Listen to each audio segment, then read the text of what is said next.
ஆகவே இந்த தாக்குதல் ஒரிசாலேருந்து வந்த அந்த இளைஞன் அவன் வேலை தேடி வந்ததாக நினைவு. அவர் மைக்ரண்ட் ஒர்க்கரும் கிடையாது. Maybe is a visitor.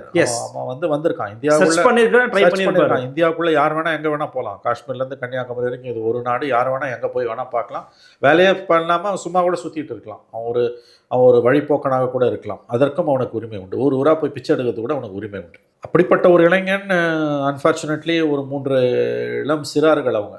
இப்போ அவங்கள நீங்கள் இதுவாக அடல்ட்டாக கூட கருத முடியாது. 17 வயசு. ஸோ அவர்கள் கஞ்சா போதையில் வெட்டியதாக வழக்கு. அந்த வீடியோஸை நம்ம பார்க்குறோம்.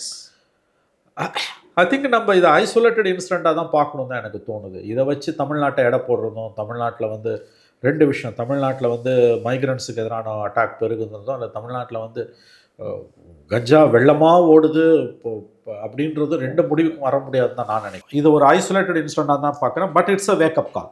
நான் ஒத்துக்கிறேன். இதை ரேஷியல் அட்டாக்னு யாராவது சொல்லுவாங்கன்னா ஐம் சாரி, இது ரொம்ப தவறு. உங்கள் தங்க நகையை அதிக விலைக்கு விற்கவும் மற்றும் அழகில் இருக்கும் தங்க நகையை மீட்டெடுத்து அதிக விலைக்கு விற்கவும் உடனே அணுகவும்.